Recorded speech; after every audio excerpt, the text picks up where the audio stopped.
The man in the $1,000 suit wasn't even looking at the spa menu when he told the concierge, close it. All of it. For the day. Greta Thompson's hand froze halfway to her complimentary champagne. She'd been watching him since she arrived at the Amalfi Coast Resort lobby, this walking cliché of wealth with his perfectly tailored vest, that gold watch catching the Italian sun, and the kind of quiet arrogance that came from never hearing the word no. The concierge practically bowed. Of course, Mr. Zito. The entire facility will be reserved for you've got to be kidding me. The words left Greta's mouth before her brain could stop them. Every head in the marble lobby turned. Including his. His eyes, dark, assessing, dangerous, locked onto her with the precision of a predator identifying prey. One eyebrow arched ever so slightly. Greta's daughter tugged at her sundress. Mama, but Greta was already moving, her worn sandals squeaking against the polished floor as she closed the distance between them. 3 days. She'd saved for 3 years to afford 3 days at this place, won some random raffle that felt too good to be true, and now some cash hog was buying out the amenities like he owned the entire coastline. Before continuing the story, please consider giving this video a like, share it, and subscribe to the channel. Your support helps bring more stories to you. Do you have any idea how selfish that is? She jabbed a finger toward his chest, stopping just short of touching the crisp white shirt. Some of us actually made reservations. Some of us actually planned for this. The concierge looked like she might faint. The man, Zito, apparently tilted his head, studying Greta with an expression that could have been amusement or something far more lethal. When he smiled, it didn't reach his eyes. A cash hog. His accent was subtle, expensive, American with just a trace of something European underneath. Is that what you called me? If the designer loafer fits. Greta crossed her arms, very aware that her clearance rack sundress probably cost less than his pocket square. People like you think you can just buy everything. Buy out entire spas, buy the best tables, buy your way through life without thinking about anyone else. Fascinating. He took one step closer. Not threatening exactly, but suddenly the air felt thinner. And you are leaving. Come on, sweetie. Greta reached for her daughter's hand. Greta Thompson. His voice stopped her cold. Suite 412. Arrived yesterday on the 3:15 ferry. Booked the sunset sailing tour for tomorrow and the cooking class on Friday. The champagne glass she'd been holding slipped from her fingers, shattering against the marble in a spray of crystal and golden liquid. He smiled again, and this time it was absolutely predatory. Everything you've enjoyed since you arrived, the suite, the meals, that champagne you just dropped, was paid for by this cash hog. He pulled a card from his wallet, held it between 2 fingers like a weapon. Perhaps you should join me for dinner tonight. I'd hate for you to eat on my dime without expressing proper gratitude. Greta had spent the afternoon trying to pack. Her hands shook as she folded Lily's swimsuit, the new one she'd bought special for this trip, the one with the little ruffles her daughter had begged for. 3 hours of overtime at the diner. That's what those ruffles cost. Mama, why are we leaving? Lily sat on the bed, her favorite stuffed rabbit clutched to her chest, lower lip trembling. You said we get to stay for 3 whole days. You promised. I know, baby, but Greta's voice cracked. How did you explain to a 6-year-old that pride was more important than paradise? That accepting gifts from a man who looked at you like you were a problem to solve was dangerous? That accepting anything from a man who knew your full name, your arrival time, your schedule, without you ever giving it to him, was terrifying? A knock at the door made them both jump. Greta checked the peephole. Hotel staff, a young woman in the crisp uniform, holding a garment bag and a small envelope. I didn't order anything, Greta said through the door. Compliments of Mr. Zito, Signora. For dinner this evening. The woman's English was heavily accented but clear. He says, he insists it would be rude to refuse. The words hung in the air like a threat wrapped in velvet. Greta opened the door, took the garment bag and envelope with numb fingers. Inside was a dress, simple, elegant, probably worth more than her monthly rent. The card read in sharp, masculine handwriting, 8 p.m. Terrace dining room. We have much to discuss about your accommodation. And Mama, is that a princess dress? Lily's eyes went wide. Greta wanted to throw it off the balcony. Wanted to march downstairs and tell Mr. Cash Hog exactly where he could put his designer charity and his manipulative dinner invitations. But she looked at her daughter, really looked at her. At the sun-kissed glow on Lily's cheeks, the first real happiness Greta had seen in her eyes since James left them with nothing but debt and broken promises. At the Italian castle brochure on the nightstand that Lily had been studying with the intensity of a scholar, planning their adventure. 3 days. She'd promised 3 days of magic. Yeah, baby, Greta heard herself say, her voice hollow. It's a princess dress. At 8 p.m., Greta Thompson walked onto the candlelit terrace in a borrowed gown, her chin high and her stomach in knots. Milani Zito was already there, of course. Waiting.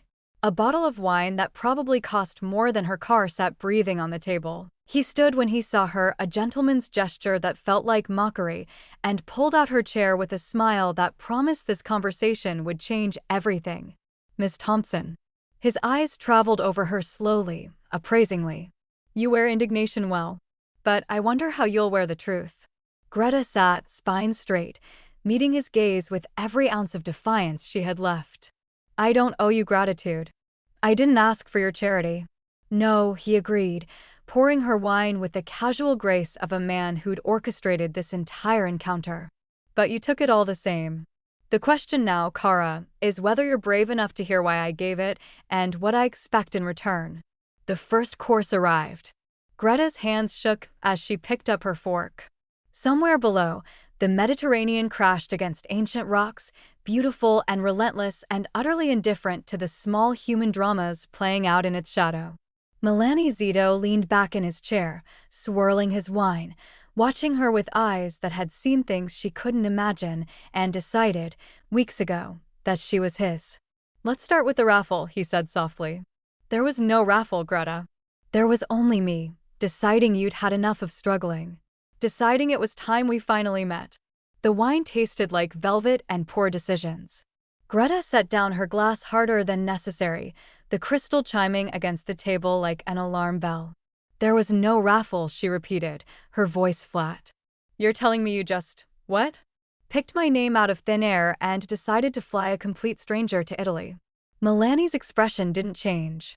He cut into his appetizer with surgical precision, the knife gliding through whatever expensive thing was on his plate. Not thin air.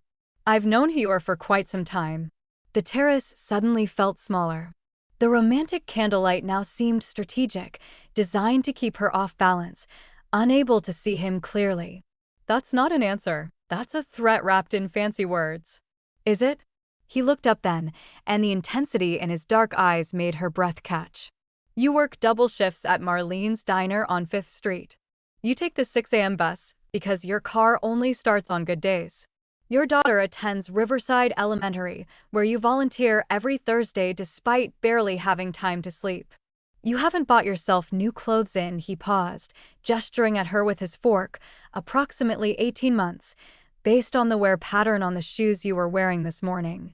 Greta's chair scraped backward. You're insane. You're actually insane. Thorough, he corrected. There's a difference. No, there really isn't.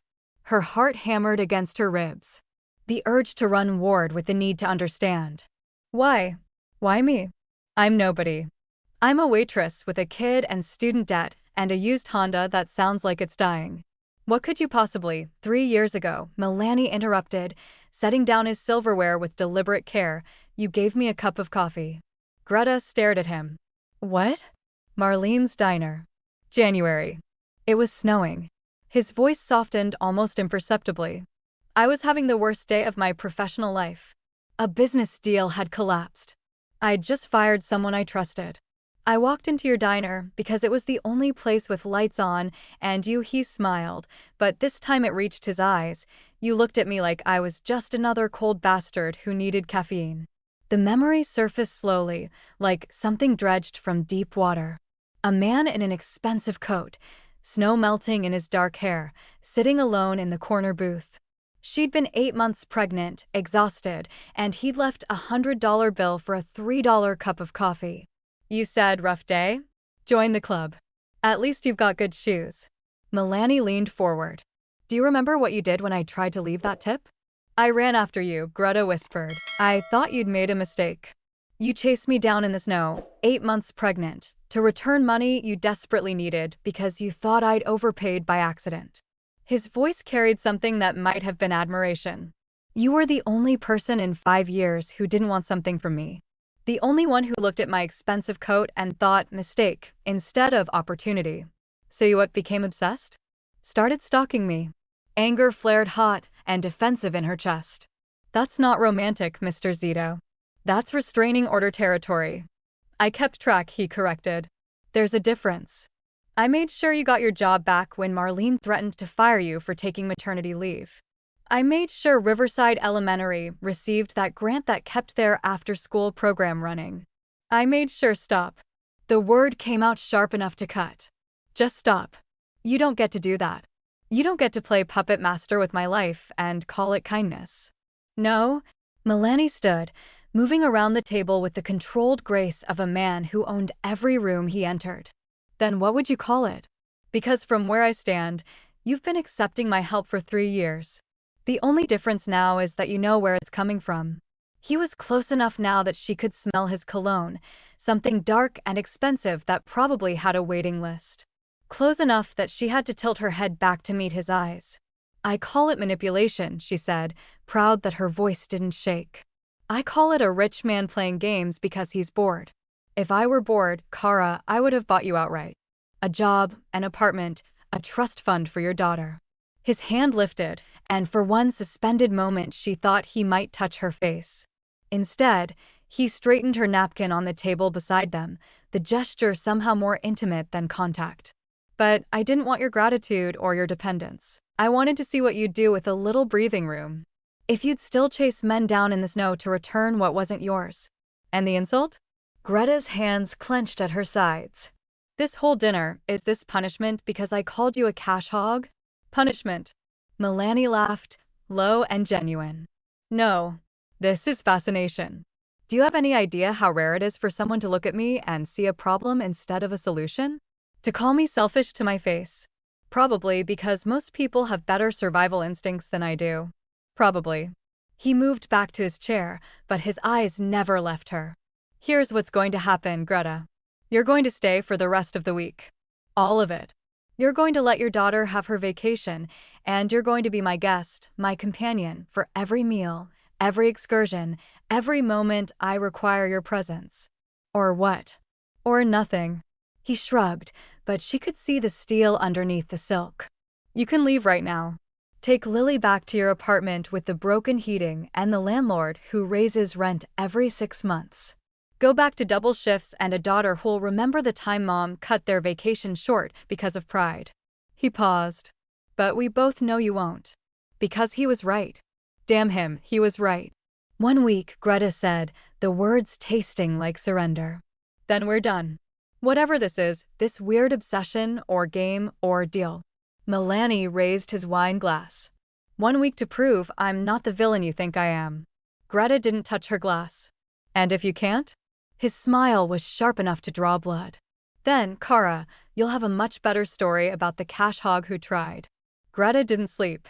She lay in sheets that probably cost more than her monthly grocery budget, staring at the ceiling while her mind replayed every moment of dinner.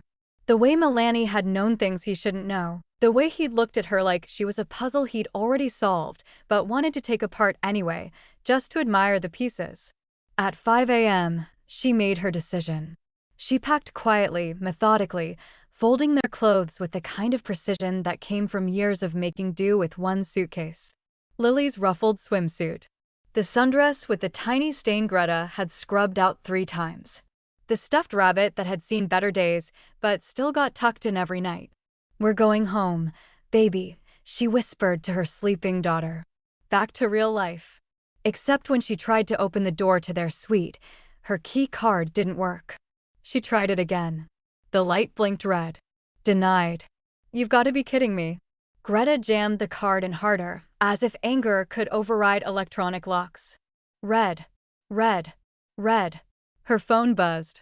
Unknown number. The front desk has been instructed not to issue you a new key until we've spoken. Terrace breakfast, 7 a.m. Don't make me come to your room. Greta stared at the message until the screen went dark, her reflection ghosting back at her in the black glass. She looked tired. She looked trapped. She looked like she wanted to throw her phone off the balcony. At 6:45 a.m., she marched down to the terrace in yesterday's clearance sundress, her hair pulled back so tight it made her scalp ache, armor made of spite and determination. Milani was already there, naturally. He looked like he'd stepped out of a magazine spread, linen shirt rolled to his forearms, reading a newspaper in Italian, espresso steaming at his elbow. He glanced up when she approached and had the audacity to smile. "You locked me in," Greta said without preamble. "You actually locked me in my room like some kind of. I prevented a rash decision made in the middle of the night." He folded his newspaper with infuriating calm. "There's a difference. Sit." "I don't take orders from Greta." Her name in his mouth was a command wrapped in silk. "Sit. Have coffee. Then tell me why you're so determined to run from the first good thing that's happened to you in years." She sat. Mostly because standing felt like giving him a show, and she was tired of being the entertainment. The coffee appeared immediately, delivered by staff who moved like ghosts. It smelled like heaven, which only made her angrier. "This isn't good," she said, gripping the cup hard enough to hurt. "This is control. You're controlling me, controlling my daughter, controlling everything and pretending it's generosity." "Am I?" Milani leaned back, studying her with those dark eyes that saw too much. "Or are you so used to suffering that comfort feels like a cage?" "Don't." The word came out sharp. "Don't you dare psychoanalyze me. You don't know anything about. I know your daughter smiled more yesterday than she has in 6 months." His voice cut clean through her anger. "I know she spent an hour in the pool, laughing. I know she asked the concierge 17 questions about the castle tour because for once in her young life, she gets to be excited about something instead of worried about her mother." Greta's throat closed. "You're watching her too?" "I'm paying attention," he corrected. "Another concept you seem unfamiliar with." The urge to throw coffee in his perfect face was overwhelming. "You don't get to do this. You don't get to use my daughter as leverage." "I'm not using her as anything." Milani's expression didn't change, but something in his tone shifted, something almost gentle. "I'm pointing out what you're too stubborn to see. That child deserves this week. She deserves to not worry about whether the electricity will stay on or if there's enough money for new school shoes. And you," he paused, "you deserve to let someone else carry the weight for 5 goddamn days." "I don't need—" "Yes, you do." He leaned forward now, and the intensity in his gaze pinned her to her chair. "You need it so badly you're shaking. You need it so badly that you won 3 years of overtime trying to afford 3 days of normal. And the only reason you're running is because accepting help from me means admitting that you can't do it all alone." Greta's hands trembled around her cup. She set it down before she could drop it. "I won't be bought," she said quietly. "Whatever you think this is, whatever you think you're owed, because you've been playing guardian angel, I won't be owned." "Good." Milani's smile was sharp and genuine. "I don't want something I own. I want—" He stopped, seemed to reconsider his words. "I want you to stay because you choose to. Because for 1 week, you're brave enough to let yourself have something beautiful." "And then what?" Her voice cracked. "What happens when the week ends and we go back to reality? When Lily asks why we can't go to the castle anymore, why we can't have gelato every day, why the magic stopped? Then we'll discuss what comes next." He said it like a promise. Like a threat. But that's 6 days away. Right now, the question is simpler. Can you give your daughter this week? Can you give yourself permission to not fight every single battle alone? Greta looked past him, toward the Mediterranean stretching endlessly blue under the morning sun. Somewhere in the resort, Lily was still sleeping in a bed softer than clouds, dreaming of castles and adventure and a life where her mother didn't come home crying from exhaustion. 1 week, she heard herself say. "But I'm not playing girlfriend. I'm not dressing up for your business dinners or pretending to be something I'm not. If I stay as myself." "Agreed." Milani raised his espresso in a mock toast. "Though I reserve the right to occasionally appreciate how you look in that dress. The one you sent to my room without permission? The one that fits you perfectly, yes." Greta wanted to hate him. Wanted to hold on to her righteous anger like a shield. But when he smiled at her like that, like she was sparring partner instead of a charity case, something dangerous unfurled in her chest. "I still think you're a cash hog," she said. "I know." His eyes gleamed. "It's part of your charm." The waiter appeared with pastries that looked like art. Lily would lose her mind over the chocolate one shaped like a seashell. Greta picked up her coffee, took a sip, let herself taste it instead of fighting it. "Fine," she said. "1 week. But the second you cross a line, you'll tell me exactly where to go." Milani's smile widened. "I'm counting on it, Kara." The golden leash settled around her neck, light as silk and twice as dangerous. The Costellos sat on a hillside like something from Lily's storybooks, all weathered stone and climbing roses and windows that caught the afternoon light like amber. Greta had tried to cancel the tour 3 times, actually, but Milani had somehow anticipated each attempt. Her phone mysteriously lost service when she tried to call the concierge. The tour company's website wouldn't load. And when she'd marched down to the lobby to handle it in person, the manager informed her that Mr. Zito had already confirmed their attendance and arranged private transportation. So here they were, climbing out of a car that probably cost more than her childhood home, while Lily vibrated with excitement so pure it made Greta's chest ache. "Mama, look. There's a tower. A real tower." Lily's hand gripped Greta's so tight it hurt. "Do you think a princess lived there?" "Probably just pigeons, baby." But Greta smiled despite herself, despite the irritation of being maneuvered into this moment. "Pigeons can be quite regal, actually." Milani's voice came from behind them, and Greta turned to find him crouched down to Lily's level, his expensive suit collecting dust from the gravel path without apparent concern. In fact, there's a legend about this castle involving a very brave pigeon who saved the princess from a dragon. Lily's eyes went wide. "Really? Cross my heart." He made the gesture with complete seriousness. The dragon wanted to steal all the Costello's treasure, but the pigeon, his name was Giuseppe, flew into the dragon's nose and made him sneeze so hard he flew all the way back to Sicily. Greta opened her mouth to protest the blatant fabrication, but stopped. Because Lily was laughing, really laughing, the sound like bells, and Milani was watching her daughter with an expression that had none of his usual calculating intensity. He just looked gentle. It was unfair how that softened something in Greta's carefully maintained defenses. "Can we see where Giuseppe lived?" Lily asked, and before Greta could explain that tour guides probably had a schedule, Milani was standing, offering his hand to her daughter. "I'll make sure we check every tower," he promised. Lily took his hand without hesitation, and Greta's heart did something complicated in her chest.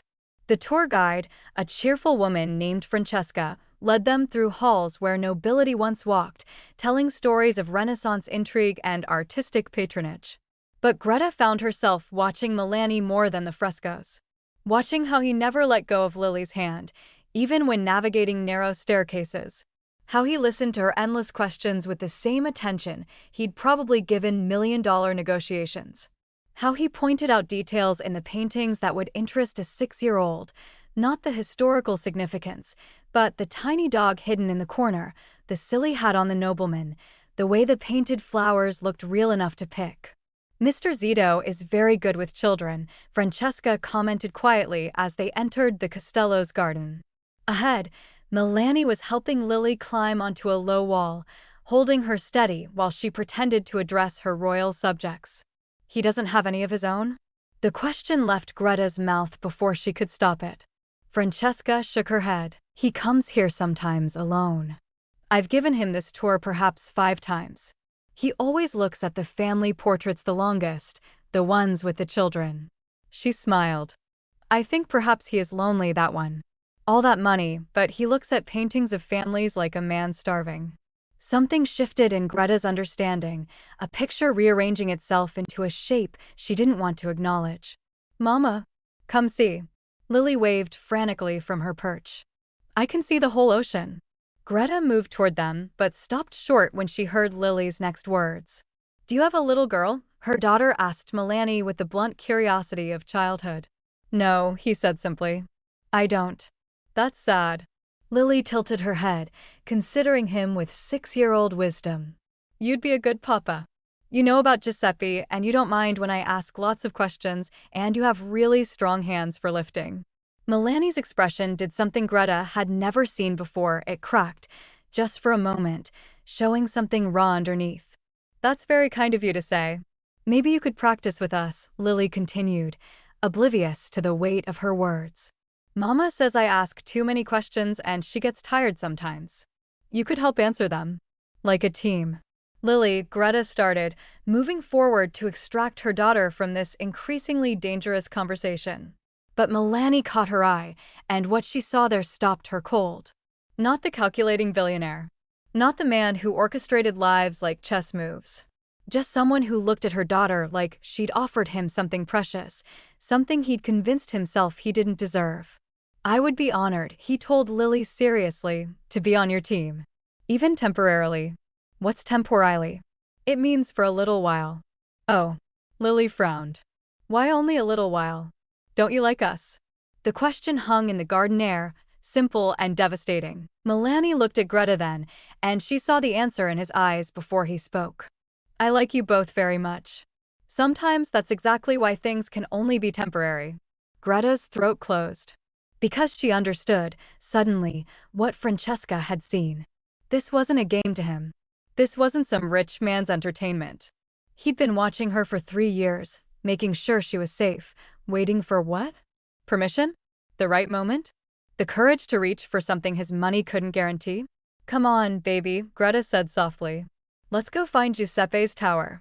Lily jumped down, already racing ahead, calling for them to hurry.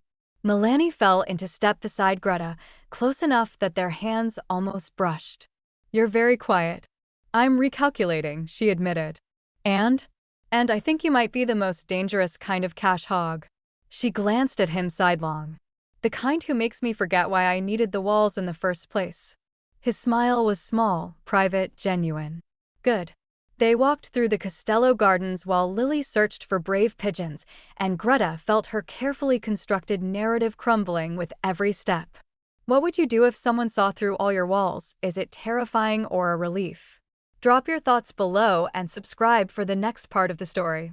The restaurant was the kind of place that didn't have prices on the menu, which Greta had learned was rich person code for, if you have to ask, you can't afford to breathe the same air as the silverware. Milani had reserved the entire rooftop terrace, just the two of them under a canopy of string lights and Amalfi stars. Lily was back at the resort with Francesca, who'd apparently moonlighted as a babysitter and had won her daughter's heart with promises of gelato and Italian cartoons. Greta had hesitated, but Lily had practically pushed her out the door, whispering conspiratorially that Mr. Milani looks at you like the prince looks at the princess in my book. Now, 3 courses in and half a glass of wine brave, Greta was beginning to think her 6-year-old might be onto something dangerous. You're staring, Milani said, not looking up from his risotto. I'm trying to figure you out. Any luck? Not even a little. Greta set down her fork. 1 minute you're this calculating control freak who locks me in my room. The next you're making up stories about heroic pigeons. It's giving me whiplash. Perhaps I'm both. He looked up then, and the candlelight made his eyes liquid dark. Perhaps people are allowed to be complicated. Rich people, maybe. The rest of us don't have time for complicated. Is that what you think? That wealth buys complexity. His smile was sharp. Kara, you're the most complicated woman I've ever met, and you measure your life in bus schedules and overtime shifts. Before Greta could respond, she noticed Milani's posture change. Subtle, but definite, his shoulders tensed, his jaw tightened, his eyes tracked movement somewhere behind her. We have company, he said quietly. Don't react. But Greta had already turned.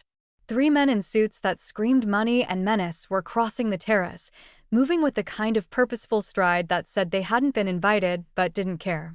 The restaurant staff melted away like smoke. Milani. The man in front was older, silver-haired, with a smile that didn't reach his cold blue eyes. How rude of you not to mention you were in Italy. We could have arranged a proper welcome. Santoro. Milani's voice carried none of its usual warmth. He didn't stand. I wasn't aware I needed permission to vacation in my own country. Vacation. Santoro's gaze slid to Greta, assessing her like livestock. Is that what we're calling it? And here I thought you were conducting business. The Cyprus deal, perhaps? The port acquisition in Napoli. This is a private dinner. Milani's tone could have frozen the Mediterranean. You're interrupting. Private. Santoro laughed, and the two men flanking him smiled like wolves. Nothing is private in our world, friend. You know this. Your father knew this. It's why he understood the importance of, how do I say, checking in with associates before making moves that might affect mutual interests. Greta's wine suddenly tasted sour. Associates. Mutual interests. The words had weight, implications that made her skin crawl. My father, Milani said carefully, has been dead for 5 years. And I'm not him. No, you're more ambitious. More dangerous. Santoro pulled out a chair uninvited, settling in like he owned the place. His men remained standing, bracketing the table. The Napoli port, that's Russo territory. You know this. Yet my sources tell me you've been negotiating behind closed doors, preparing to make an offer that would cut him out entirely. Your sources talk too much. They talk enough. Santoro's attention returned to Greta, and she felt pinned by that cold gaze. And who is this? Not your usual type. 2. He gestured vaguely. Real. Does she know what you are, Milani? What you really do when you're not playing gentleman? Greta's heart hammered against her ribs. She looked at Milani, searching his face for denial, for explanation, for anything that would make this feel less like the floor dropping out from under her. His expression was carved from stone. Greta, leave. Oh, don't send her away on our account. Santoro leaned back, relaxed as a cat with a mouse. She should know who she's dining with. Should know that the man buying her pretty dresses and castle tours runs the largest import-export operation on the eastern seaboard. Though import-export is such a sanitized term, isn't it? Your father preferred family business. The word family landed like a punch. Not family like Sunday dinners. Family like Greta. Leave. Now. Milani stood, and there was something in his movement that was pure command, pure danger. This wasn't the man who'd held her daughter's hand. This was someone else entirely. She's fine where she is. One of Santoro's men moved, just slightly, blocking the path to the exit. In fact, I think she's excellent leverage for a conversation about respecting territories and honoring old agreements. Everything happened very fast after that. Milani moved like violence in a tailored suit, his hand slamming Santoro's face into the table hard enough to crack bone and crystal simultaneously. The two enforcers reached for weapons, but Milani already had a gun. Where had he been hiding a gun in that fitted jacket, pressed under Santoro's jaw? Touch her, Milani said, his voice arctic calm, and I'll paint this terrace with your brains before your men clear their holsters. Then I'll kill them. Then I'll kill Russo. Then I'll burn every port from here to Calabria until everyone remembers why my father was feared and I'm worse. Greta couldn't breathe. Couldn't move. This was insane. This was Milani. Santoro's voice was muffled against the tablecloth, nasal from his shattered nose. This is a mistake.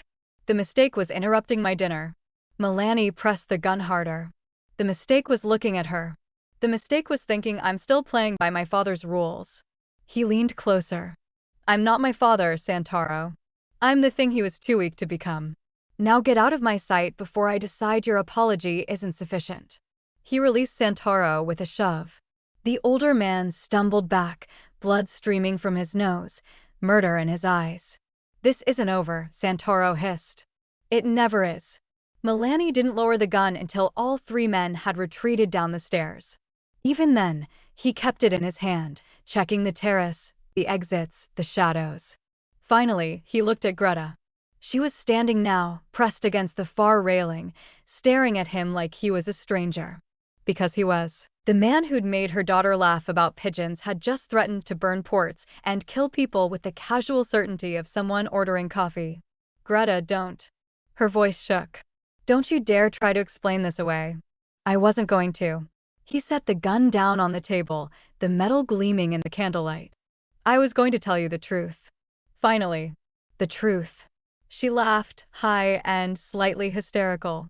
The truth is you're not a CEO. You're a, what did he call it? Family business. Among other things. Oh my God. Greta's hands went to her hair, tugging. Oh my God. I let you near my daughter. I let you. You held her hand and told her stories, and I would die before letting harm come to her.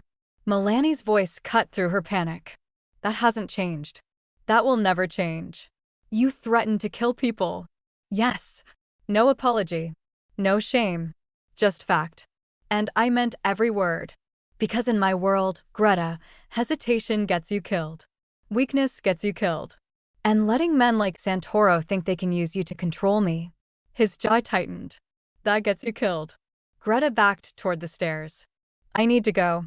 I need to get Lily, and you're safer here than anywhere else in Italy. Milani moved between her and the exit, not threatening, but immovable.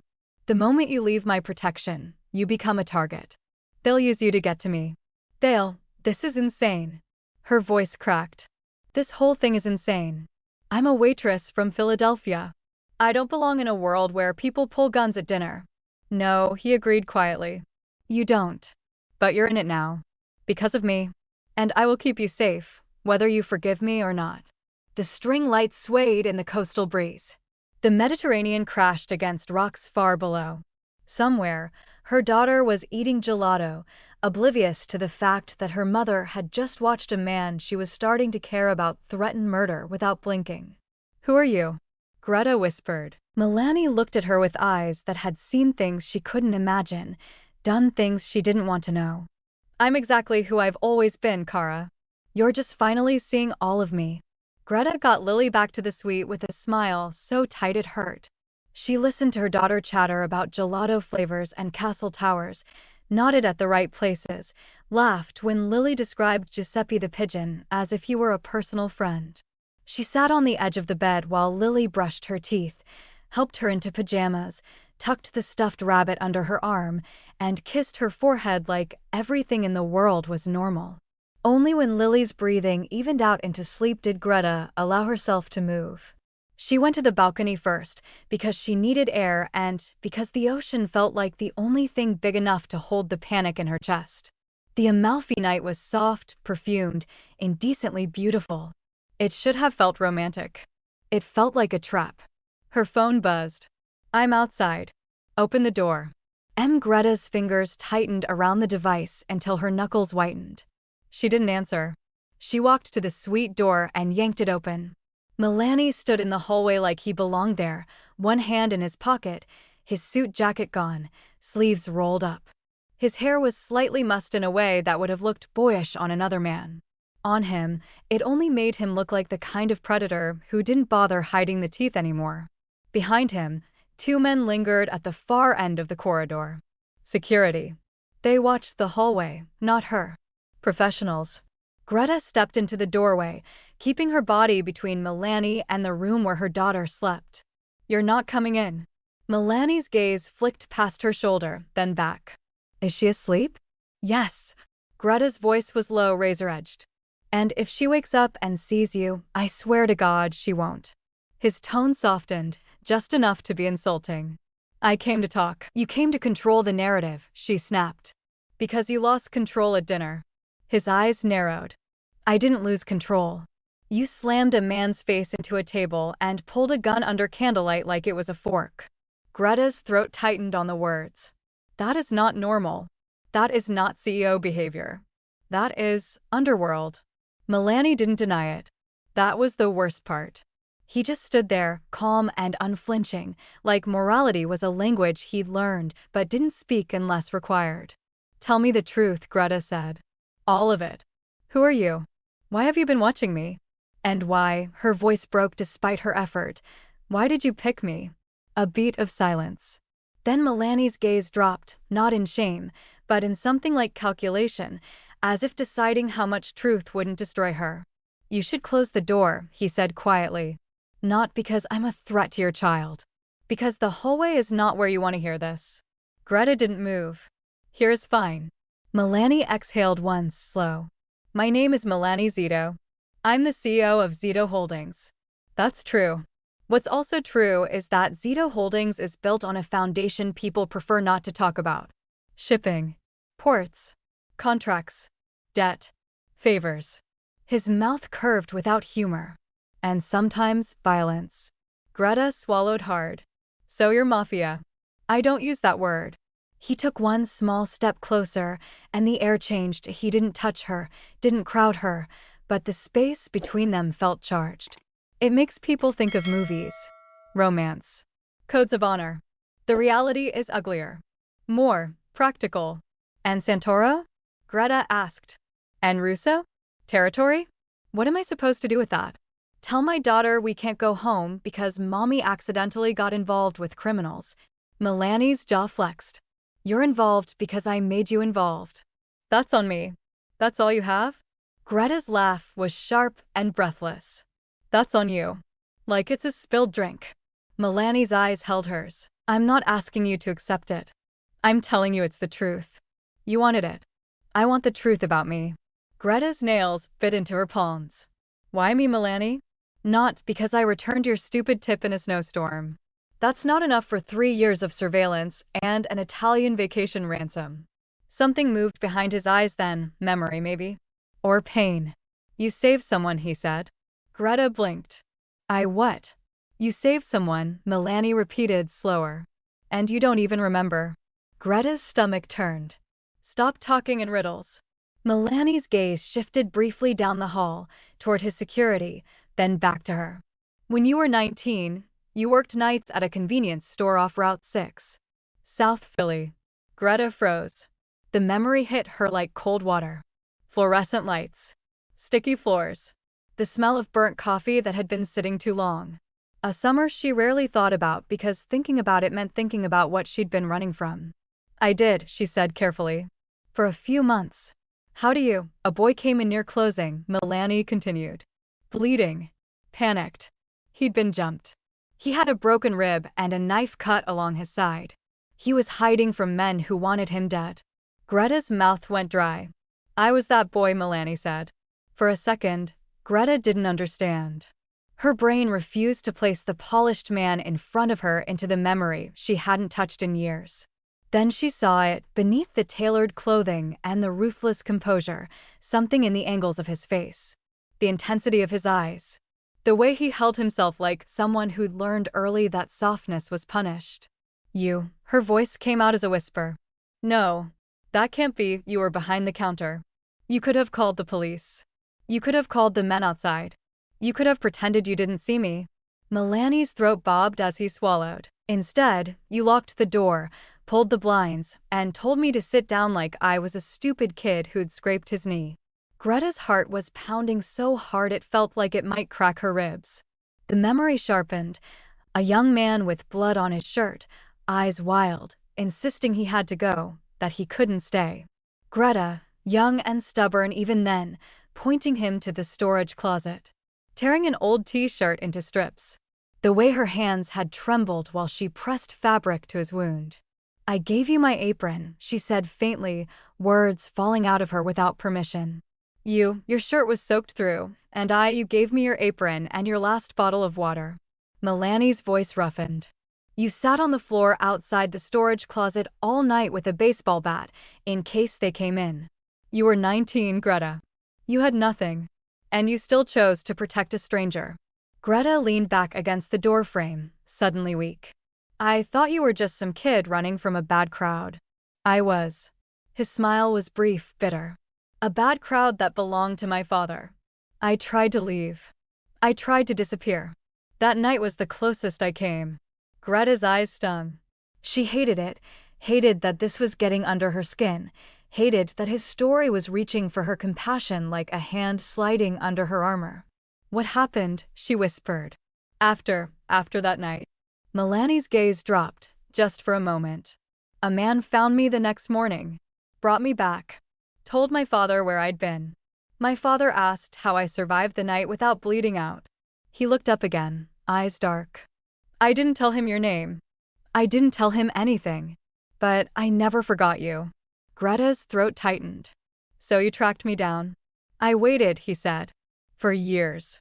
I told myself it was gratitude. Then I told myself it was curiosity.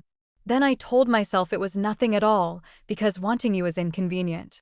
He stepped closer again, stopping just short of her. And then I walked into Marlene's diner and saw you, older, tired, still fighting the world with your bare hands, and I realized you'd been the only good thing in my life before I learned how to be cruel.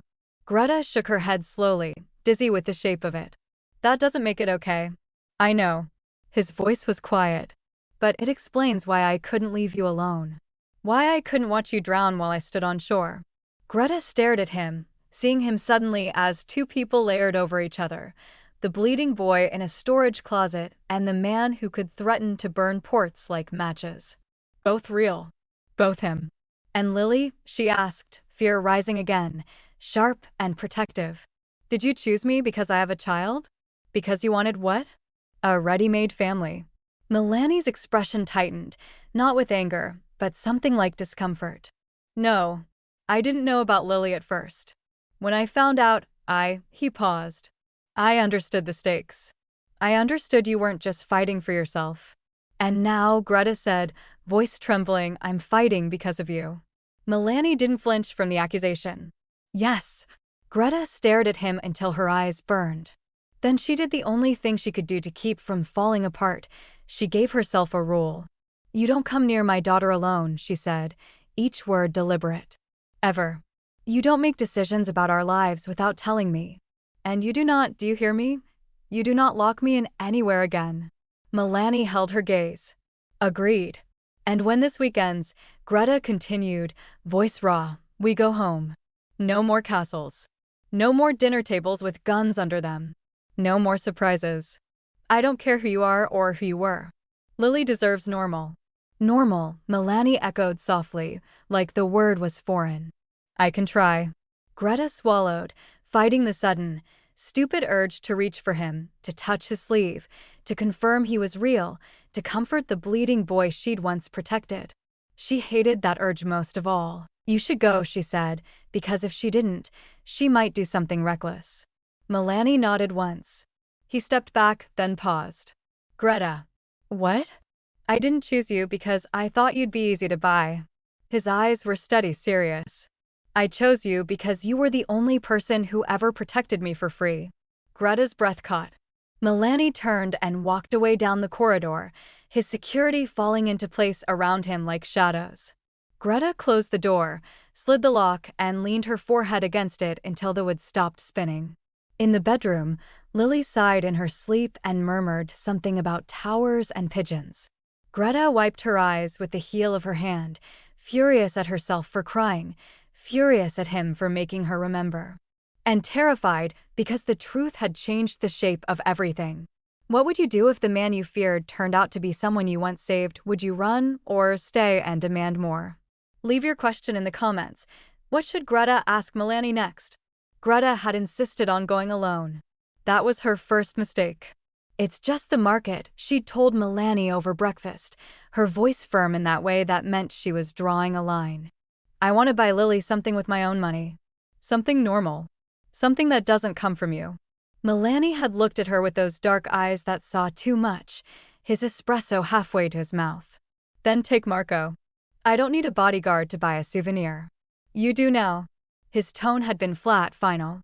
After Santoro, I need space. Greta had stood, her chair scraping against the terrace tile. I need one morning where I'm not reminded that my life has become a crime thriller. Just me, a market, and maybe some hand-painted pottery that costs less than a car payment. She'd walked away before he could argue, her heart pounding with small, stupid victory. The Amalfi market was exactly what she'd needed, narrow streets lined with stalls selling everything from lemons the size of her fist to delicate ceramics painted with coastal scenes. Tourists haggled in broken Italian. Vendors called out prices with theatrical enthusiasm. It smelled like salt air and fresh bread and normalcy. Greta bought Lily a small ceramic fish, hand-painted in blues and golds, for 20 euros. She paid with her own crumpled bills and felt something loosen in her chest. This was hers. This choice, this moment, this small act of motherhood that didn't come wrapped in silk and manipulation. She was examining a display of lemon soaps when she felt it, that prickling awareness of being watched. Greta turned. A man in a dark suit stood 3 stalls away, pretending to look at scarves.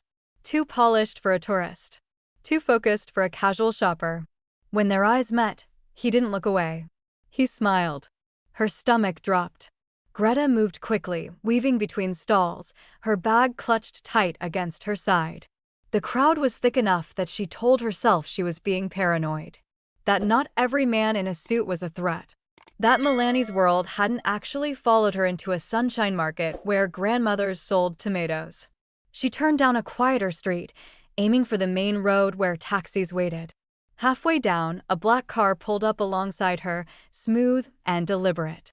The back door opened. "Miss Thompson." The voice was smooth, American, wrong. "Please get in the car." Greta stopped walking. Her hand went to her phone, but before she could pull it from her bag, another man appeared from behind her. When had he gotten so close, and his hand closed around her elbow? Not violent. Not yet. Just firm enough to communicate that running would be unwise. "We just want to talk," the first man said. He was older, 50s maybe, with the kind of tan that came from yacht ownership. "About your relationship with Mr. Zito." "I don't have a relationship with." "Don't insult our intelligence." The hand on her elbow tightened. "You've been seen with him. Dining, touring, staying in his accommodations. That makes you relevant to our interests." Greta's mind raced. Scream. Fight. Run. But the street was empty, and the hand on her arm felt practiced, like this wasn't the first time these men had convinced someone to get into a car. "What do you want?" Her voice came out steadier than she felt. "Leverage," the older man said simply. "Milani Zito is making moves that affect certain business arrangements. We'd like to encourage him to reconsider. And you, Ms. Thompson, are excellent encouragement." The ceramic fish in her bag suddenly felt absurd.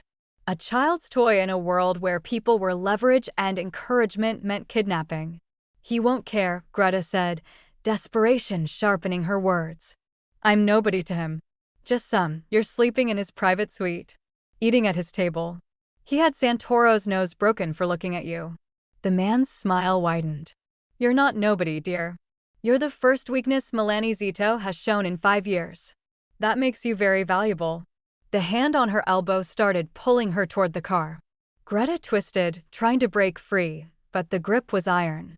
Her bag fell, the ceramic fish hitting the cobblestones with a crack that sounded like her daughter's heart breaking when she'd have to explain why Mama didn't come home. "Let her go." The voice came from behind her captor, cold and female, and carrying the weight of absolute authority. The man holding Greta turned, and his face went pale. A woman stood at the mouth of the alley, tall, dark-haired, wearing sunglasses that probably cost more than Greta's rent. She looked like she belonged in a fashion magazine, except for the 2 men flanking her who very clearly belonged in a different kind of publication entirely. "Sophia." The older man's voice lost its smoothness. "This doesn't concern. She's under Zito protection." Sophia removed her sunglasses, and her eyes were chips of ice. "Which means touching her is the same as touching him. Are you that eager to die, Mitchell?" "Mitchell."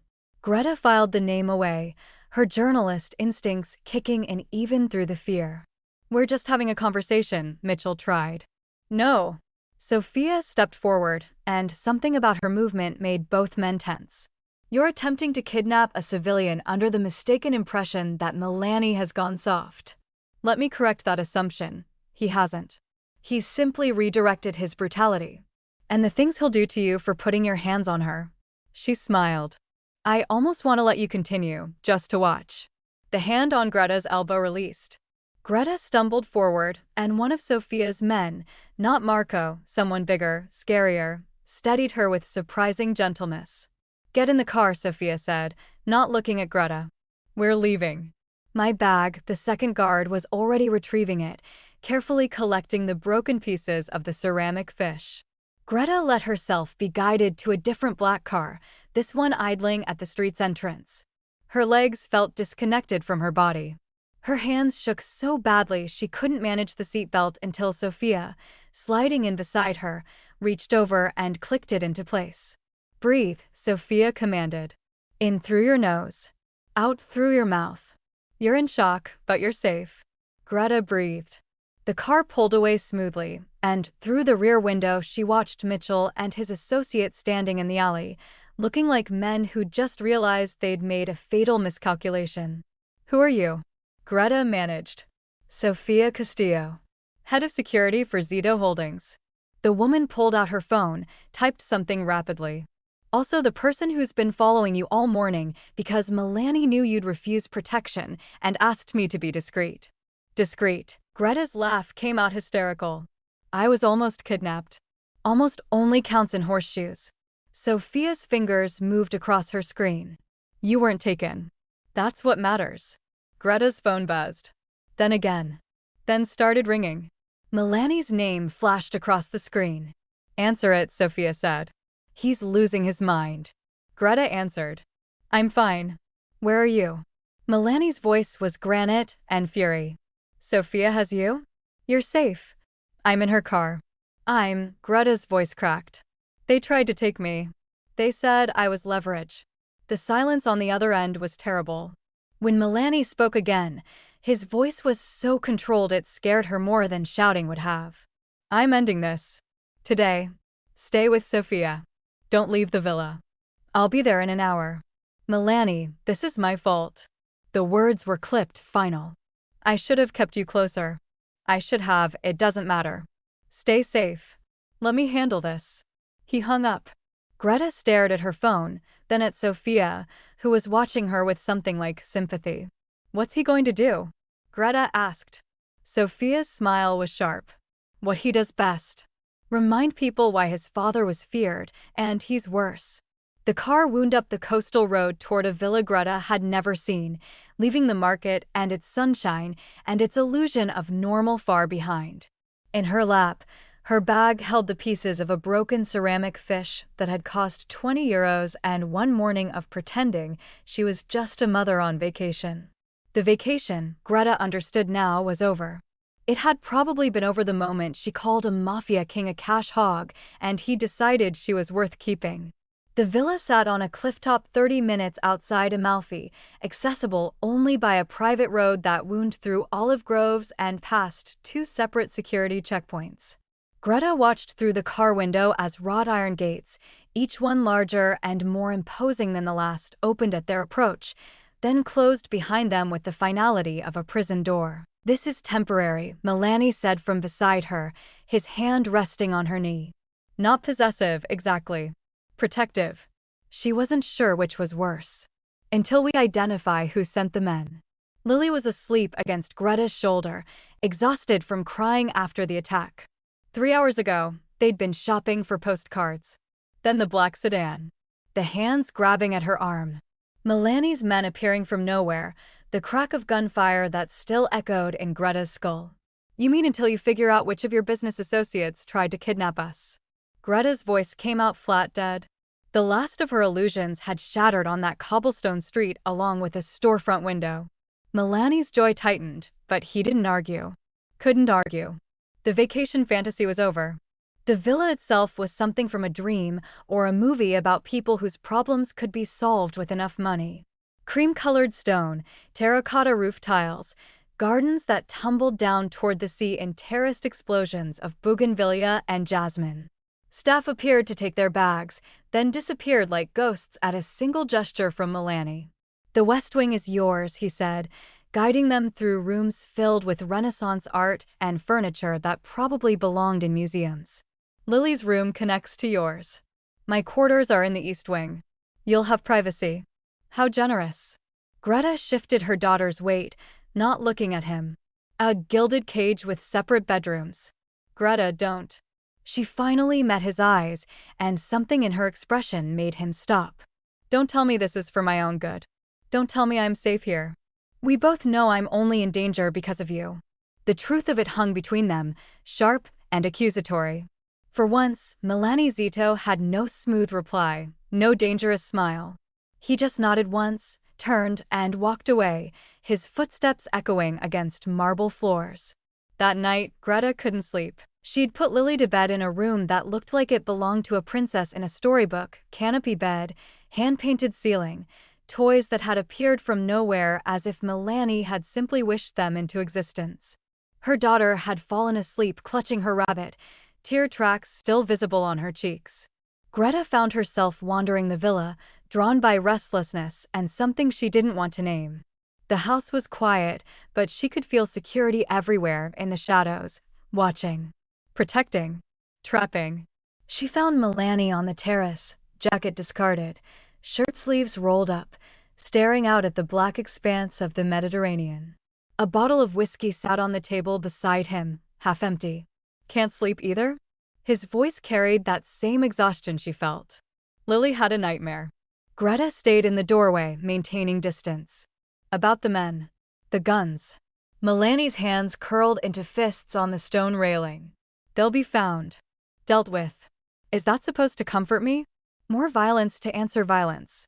She stepped onto the terrace despite herself, drawn by the rawness in his voice. This is your world, Milani. Blood and money and people who see my daughter as leverage. You think I don't know that? He turned, and she saw something in his face she'd never seen before, genuine anguish, barely controlled. You think I'm not aware that every day you stay near me puts you in danger? That the smartest thing would be to send you away, pay for a new life somewhere I'll never find you. Then why don't you? The question hung in the salt air between them. Because I'm a selfish bastard, he said quietly. Because the thought of you walking away makes me feel like someone's carved out my chest with a rusty knife. Because you called me a cash hog and looked at me like I was just a man, not a monster, and I've been chasing that feeling ever since. Greta's breath caught. Milani, I know what I am, Greta. I know what I've done, what I'll do again to protect what's mine. He took a step toward her, then another, closing the distance she'd been so careful to maintain. But when you look at me, when Lily laughs at something I've said, when you argue with me over dinner like I'm worth arguing with, I feel human. Real. Not just a balance sheet with a pulse. You paid for my vacation, she whispered, but her voice had lost its edge. You manipulated me into your life. Yes. He didn't look away, didn't make excuses. And I'd do it again. Because the alternative was watching you struggle from a distance, watching Lily grow up without the things she deserves, watching you wear yourself down to nothing for pride's sake, and doing nothing. His hand came up, hovering near her cheek, but not touching. Asking permission. I'm not asking you to forgive me, Milani said softly. I'm asking you to stay alive. Stay here. Let me keep you safe, even if you hate me for needing to. Greta should have stepped back. Should have returned to her room, her daughter, her rapidly crumbling dignity. Instead, she found herself leaning into his palm, feeling the calluses there, reminder that even men in $1,000 suits had scars. I don't hate you, she admitted, the words costing her everything. I wish I did. It would be so much simpler. Nothing about this is simple. His thumb traced her cheekbone, his eyes dark and intense in the moonlight. But it's real. Tell me you feel it too. Tell me I'm not insane. She could feel his heartbeat where their bodies almost touched, could smell his cologne mixed with whiskey and something uniquely him. The smart thing would be to lie, to protect herself, to maintain the distance that might save her from drowning in this dangerous man's gravity. But Greta had never been good at doing the smart thing. You're probably insane, she whispered, her hand coming up to rest against his chest. But so am I, because I can't stop thinking about you, even when I should be terrified. Even when I know better. The kiss, when it came, tasted like whiskey and salt air and the end of pretending. His arms wrapped around her like he could shield her from the world through will alone, and she kissed him back with all the fury and fear and longing she'd been fighting since the moment he'd smiled at her in that resort lobby. When they finally broke apart, both breathing hard, Milani rested his forehead against hers. Stay, he said again. Not a command this time. A plea.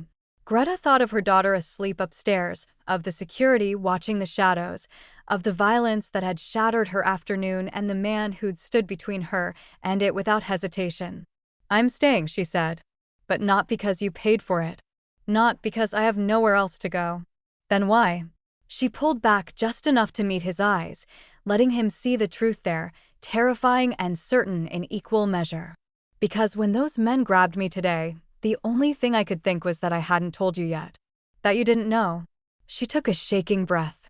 That I was falling in love with you, and I was going to die before I could decide if that made me brave or just catastrophically stupid.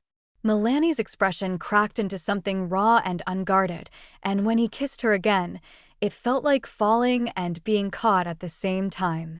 The Mediterranean crashed against the cliffs below, relentless and beautiful, as two people who should have been enemies surrendered to the inevitable pull of something neither money nor pride could buy. The meeting was called for midnight in the wine cellar beneath the villa, which should have been Greta's first warning that nothing good was coming. She woke to find Milani's side of the bed cold, the sheets already losing his warmth. 3 nights since their first kiss, and she'd memorized the rhythm of his breathing, the way he reached for her even in sleep. Now the silence felt wrong. She found him in his study, still dressed in the suit he'd worn to dinner, staring at a crystal tumbler like it held answers instead of scotch. The tension in his shoulders was visible even from the doorway. "Tell me," Greta said quietly. He didn't turn around. "Go back to bed." "Milani, go. Back. To. Bed." Each word was bitten off, sharp enough to cut. "This doesn't concern you." She should have listened. Should have retreated to the safety of their bedroom, where the world could be kept at bay by Egyptian cotton sheets and the fiction that love could conquer logistics. Instead, she crossed the room and took the glass from his hand, set it aside, and waited. "The Calabrians made their position clear tonight," he said finally, his voice hollow. "They want the northern shipping routes. The ports in Genoa, the distribution networks we've spent a decade building. Everything. And?" His laugh was bitter, broken. "And they're willing to let me keep it all.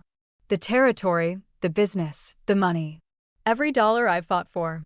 He turned to face her then, and the look in his eyes made her stomach drop. "All I have to do is give them you." The words hung in the air like a death sentence. "They know about Lily," he continued, his voice stripped of its usual confidence. "Know that I moved you here, that you're not just some passing entertainment. They see it as weakness. A liability. And they're right, you're a liability, Greta. The worst kind, because I can't think straight when it comes to you. So give me up."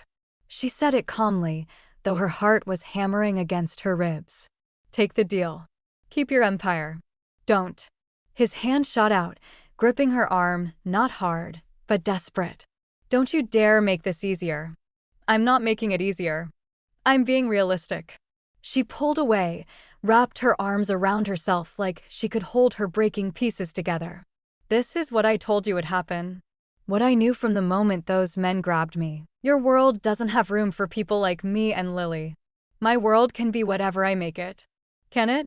Greta's voice rose despite her efforts to stay calm. "Can it really, Milani? Or are you finally realizing that some things can't be bought, can't be controlled, can't be protected just because you will it hard enough?"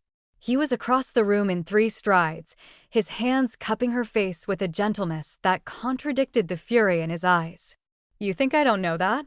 You think I haven't spent every night since the attack calculating odds, running scenarios, trying to find a way to keep you that doesn't end with you in a grave?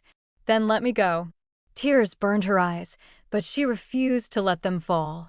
"Let me take Lily somewhere safe, somewhere your enemies can't use us against you. You'll still have your shipping routes, your money, your, I don't want the fucking money." The roar echoed off the walls, raw and anguished. "I don't want the territory or the ports or any of it if it means losing you. Don't you understand? You called me a cash hog, and you were right. I've spent my entire life treating everything like it could be bought, traded, acquired. But you can't be bought, Greta. You're the only thing I've ever wanted that my money is completely useless for." "Milani, I told them no." He said it quietly, definitively. "I told the Calabrians they could have the northern routes. All of it. 20 years of work, hundreds of millions in revenue, strategic positions that will take a decade to rebuild gone. And I'd do it again. I'd burn it all before I let them touch you." Greta's legs gave out. She sat hard on the leather sofa, staring at him like he'd grown a second head. "That's insane. Do you have any idea what you've just done? The enemies you've made." "Yes." He knelt in front of her, taking her hands in his. "I've made enemies who now know exactly where to hurt me. I've shown weakness to people who will exploit it. I've violated every rule of my world for a woman who didn't even want to be here 3 weeks ago. Then why?" His smile was sad, certain, and completely unguarded. Because you asked me once what separates men from monsters. I've been trying to answer that question my entire life, Greta. And I finally realized monsters protect their territory. Men protect what they love. The Calabrians won't accept this. They'll come after us anyway. Probably. He brushed a tear from her cheek with his thumb. But they'll come after a man who's already decided what matters most, who's already chosen his ground. That makes me more dangerous than I've ever been, not less. Because I'm not fighting for money anymore. I'm fighting for you. Greta pulled him up onto the sofa beside her, buried her face in his neck, breathed in the scent of him, expensive cologne and smoke and the salt air that clung to everything in this villa perched between earth and sea. "You're an idiot," she whispered against his skin. A beautiful, terrifying idiot. Yes. His arms tightened around her. But I'm your idiot. If you'll have me. She pulled back far enough to meet his eyes, seeing the truth there. He'd already made his choice. The cash hog had burned his fortune at the altar of something money couldn't buy, and there was no taking it back. "I don't want your money," Greta said, echoing his words. "I never did. I just wanted to know if there was a man underneath all that wealth. If you could be something more than a balance sheet with a pulse." And she kissed him, soft and certain and full of promises she had no business making. "You're the most real thing I've ever known." Outside, dawn was breaking over the Mediterranean. Somewhere in the city, enemies were regrouping, recalculating, preparing their next move. The Calabrians wouldn't give up easily, and the war Milani had just declared would be brutal, bloody, and far from over. But in that study, wrapped in each other's arms as the sun turned the sea to gold, two people who'd met as adversaries held each other like they could rewrite the rules of entire empires through will alone. Milani had chosen. Not the money. Not the power. Not the empire he'd built with blood and ruthlessness over decades. He'd chosen the single mother who'd called him a cash hog and meant it. He'd chosen love over logistics, heart over strategy, the terrifying uncertainty of protecting something precious over the cold certainty of protecting something profitable. And as Greta felt his heartbeat against her palm, steady and sure despite the chaos they'd just invited into their lives, she realized she'd made a choice too. She was staying.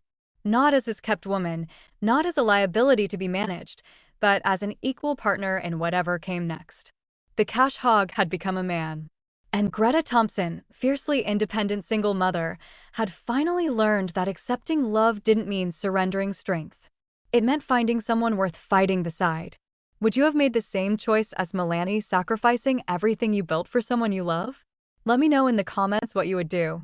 The penthouse overlooked Central Park, which Greta supposed was fitting. She'd spent years looking up at buildings like this from street level, wondering what kind of people lived in clouds made of glass and steel. Now she knew. People like her, apparently. People who'd stumbled into love with dangerous men and decided the fall was worth it. "Mama, can I really go to any school I want?" Lily stood at the floor-to-ceiling windows, her reflection small against the Manhattan skyline. "Even the one with the art program? The fancy one?" Greta's throat tightened. 2 months ago, she'd been calculating whether she could afford the field trip fee. Now her daughter was choosing between private schools the way other children chose ice cream flavors. "Any school you want, baby." The words still felt foreign in her mouth. "But you don't have to choose the expensive one just because you can. You choose the one that makes you happy." Lily turned, her serious eyes, so much older than 6 years should allow, studying her mother carefully. "Are you happy, Mama? Really?" Before Greta could answer, Milani appeared in the doorway, jacket slung over his shoulder, tie loosened. He looked tired. The Calabrian situation had turned into a full-scale restructuring of territories, alliances shifting like sand, but when he saw them, something in his face softened. "There are my girls." He crossed to Lily first, sweeping her up despite her protests that she was too old for such things. "What are we discussing so seriously?" "Whether Mama's happy." Lily said it with the bluntness only children could manage. She gets this look sometimes. Like she's thinking about before. Milani's eyes found Greta's over their daughter's head. Their daughter. When had she started thinking of Lily that way, as belonging to both of them? "Your mama's allowed to think about before," he said gently, setting Lily down. "It's how she remembers who she is. Who she's always been." Strong, Lily announced. And brave. And she doesn't take crap from anybody, even you. Lily Marie Thompson. Greta's scandalized tone was undercut by Milani's laughter. She's not wrong. He moved to Greta, pulled her against him with the ease of someone who'd earned the right to casual intimacy. It's one of the things I love most about you. You still look at me like I'm just a man who needs to be kept honest. That's because you are. She tilted her head up, accepting his kiss. Expensive suit doesn't change that. Lily made exaggerated gagging noises and fled to her room, leaving them alone in the vast living space that still didn't quite feel like home. Greta wondered if it ever would, or if she'd always feel like an imposter in this world of private elevators and security details. Talk to me. Milani guided her to the sofa, the one she'd chosen herself, small victory of autonomy in a life that had been radically rewritten. What's that look Lily mentioned?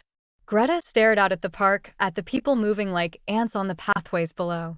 I ran into someone today. From before. Sarah, from the diner. And she didn't recognize me at first. The clothes, the car, the security guard trailing 10 feet behind. She thought I was someone else entirely. When she finally realized it was me, she looked. Greta struggled for the word. Disappointed. Like I'd betrayed something. Milani's joy tightened. You don't owe anyone an explanation for accepting help. For accepting love. Don't I? She turned to face him. 3 months ago, I was her. Working double shifts, trying to make rent, telling myself that pride was more important than comfort. And now I'm this? The woman who got rescued by a rich man.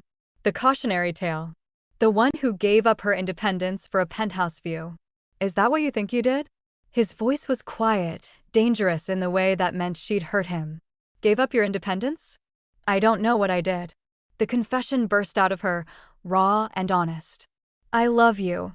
God help me, I love you more than I thought I could love anyone except Lily. But some days I look in the mirror and I don't recognize myself. Designer clothes, credit cards I didn't earn, people treating me like I matter because I'm standing next to you. You matter because you're you. He gripped her hands, forcing her to meet his eyes. You mattered when you were wearing a diner uniform and glaring at entitled customers. You mattered when you won a rigged raffle because I couldn't figure out any other way to meet you without terrifying you. You matter now.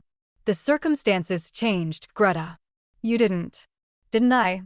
She pulled away, stood, paced to the window. The old me would have told you to take your penthouse and your private schools and your protection detail and shove them where the sun doesn't shine. She would have walked away on principle. The old you hadn't been shot at by rival families. Milani's voice turned hard. Hadn't watched her daughter have nightmares about men with guns. Hadn't learned that pride is a luxury that can get you killed in my world. So I traded my pride for safety. How is that independence? Because you chose it. He was on his feet now, crossing to her with the intensity that still made her pulse quicken. You chose this life, this risk, me, not because I bought you, not because you had no other options, but because you decided we were worth it. That's not weakness, Kara. That's the bravest thing I've ever seen anyone do. Greta felt tears burning, blinked them back. I just don't want to be the woman who forgot where she came from. Who forgot what it's like to check price tags and worry about rent.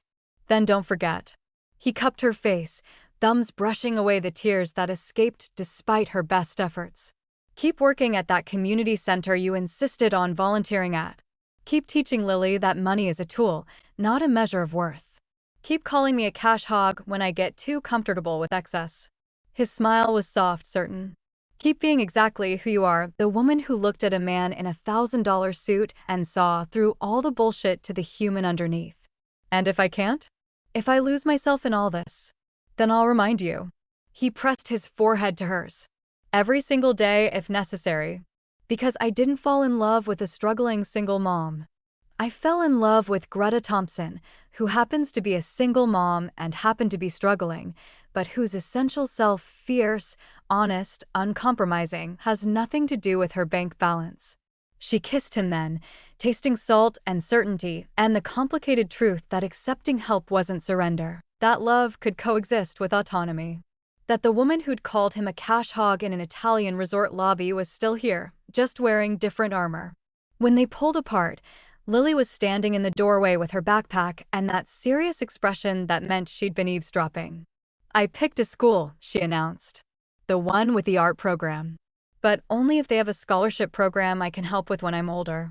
Because other kids should get chances too, even if their mamas don't meet fancy men." Greta laughed, the sound half sob, and held out her arms. Lily crashed into them, and then Milani's arms were around both of them, and Greta thought maybe she could figure out how to be both things at once. The struggling single mom who knew what it meant to count pennies, and the woman beside the boss who had the power to help others do more than just survive. No more raffles. No more pretending she hadn't been struggling. No more pretending she didn't need help. But also, no more apologizing for accepting what was freely given. No more letting other people's judgments define her choices. No more believing that independence meant facing everything alone. She looked up at Milani, saw the same certainty she felt reflected in his dark eyes, and smiled.